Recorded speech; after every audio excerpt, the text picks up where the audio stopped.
Jim Costa in with King Rico Beard.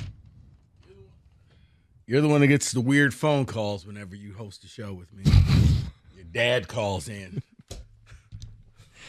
Who the hell knows where this 4 hours is going to go? Straight from Lucky's. Son! Love you. It's not my father. Just want to clarify for anybody who did not hear that show. Need to buy you some cookies. That is not what happened on this show. But I can't promise where this is going to go because, Rico, I know Michigan President Santa Ono is going to meet with the president or the commissioner of the Big Ten, and I don't know what's going to happen today. So we have that on standby. We will eventually get to the latest on that. We know we can't go 4 hours without talking Michigan football. Yeah, I mean, it seems like every day there's something new. So he's in Ann Arbor. He's meeting with Santa. And I guess he's going to find out naughty or nice. Really? Why not? Okay. I'm trying to have fun today. I know, and he's already mad. Overruled. You want to rebrand one of our teams? We can get to it. We can get to that. overruled. Rico, I want you to be comfortable today. I don't want this to be a tough Friday for you. I'm just a Sparty and, no evidence. I know. I'm not fair. I know. Evidence. You weren't supposed to have that evidence. Your AD, passionate, Purdue's coach, passionate. It's going to be part of the show today.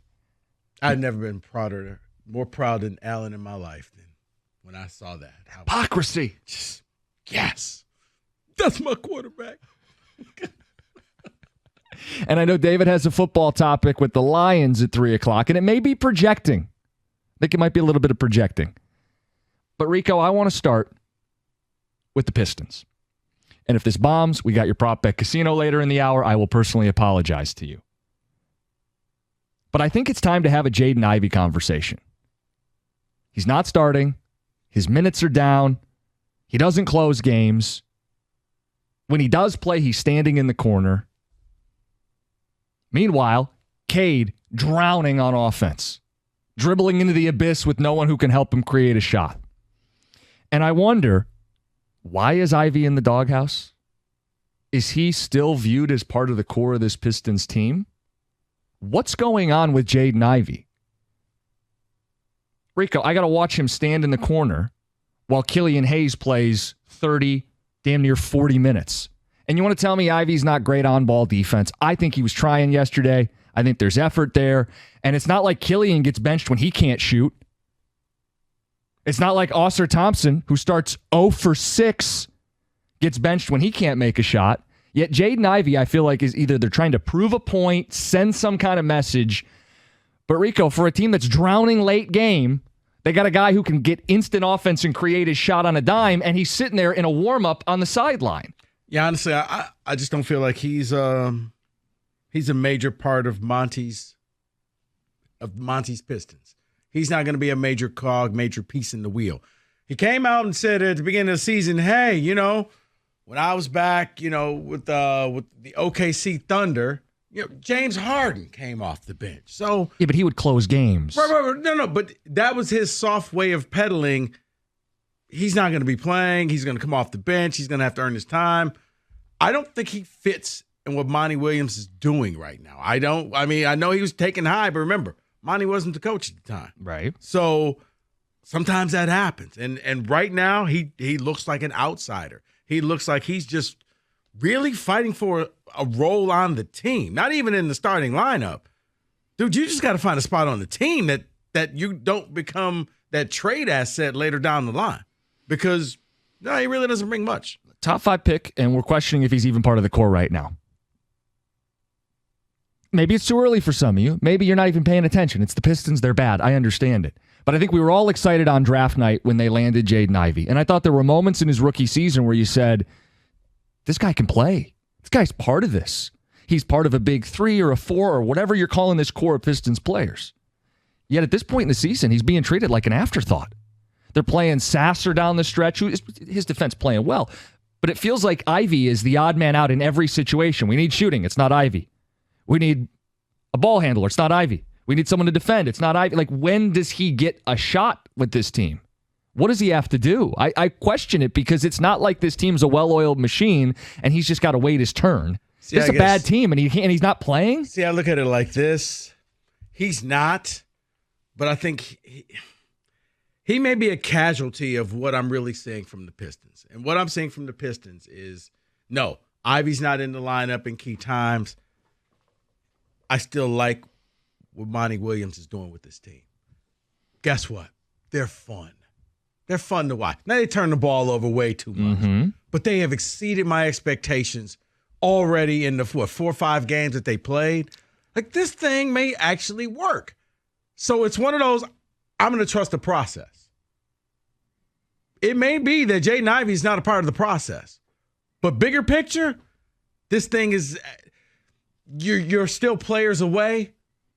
You got to find somebody who can match up with K. Maybe it's Sasser. I don't know. You got to get somebody else. Yes. But I like what Monty Williams is doing, and Jaden Ivey may unfortunately be just an odd part, a spare part to this new Pistons thing. I don't know that he is, though. And again, I'll defer to Monty. He's the highest paid coach in the NBA, and he's got to set the tone for his team as he sees fit. But if Ivey was losing minutes because Bogdanovich was healthy, like, that dude's a shooter, he could score 20, I get it. If he was losing out because Alec Burks was healthy, I get it, veteran, whatever. He's losing out because Killian Hayes is starting? He's losing out because Killian Hayes is playing 40 minutes a night? I mean, that's the thing that's got to get explained to me. Here's the thing. He's losing out when this team is putting Cade into the fourth quarter, into the abyss. He's just dribbling, looking for someone to help him create a shot, and there's nobody. Like, to me, if they were winning and they had better options, Ivy, sorry, them's the breaks. This is professional basketball. But you're a top 5 pick on a bad team, and we can't carve out a role for you.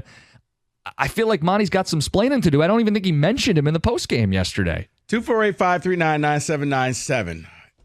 Are you willing to trust the Monty process, which means that Jaden Ivey may not be a key piece to this, but the Pistons may actually turn out to be a respectable team this year?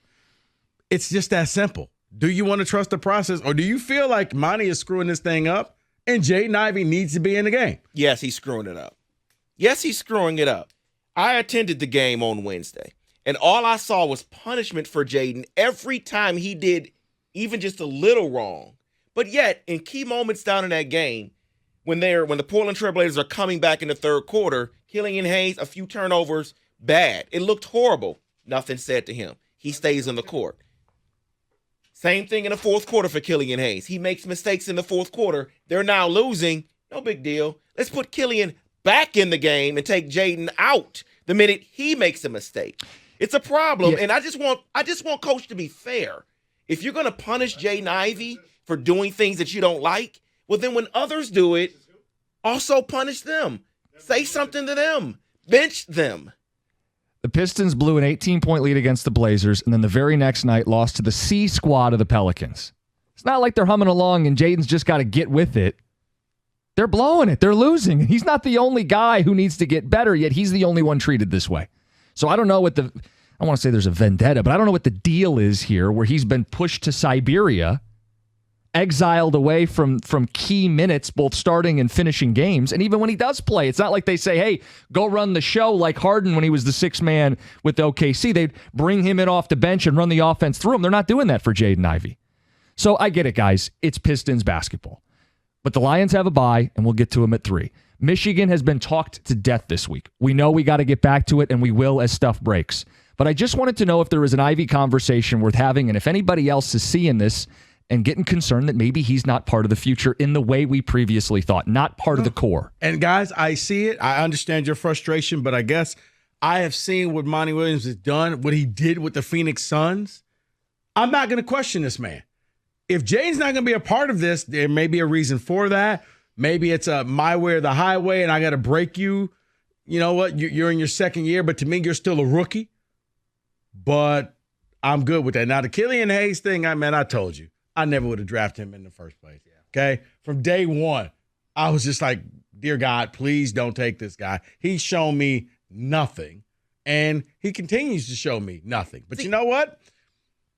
He is what he is. And maybe that's why I'm upset, because Killian goes 0 for 6 Wednesday. Sure, he had 10 points yesterday, but he hasn't looked good all year, and yet still gets starting minutes. Good his entire career. Right. So then why is he getting starter minutes and Jaden Ivey is relegated to the bench? just upsets me. We'll get to Pistons fans. Time to have an Ivy conversation. Are you concerned at all? It's 97.1.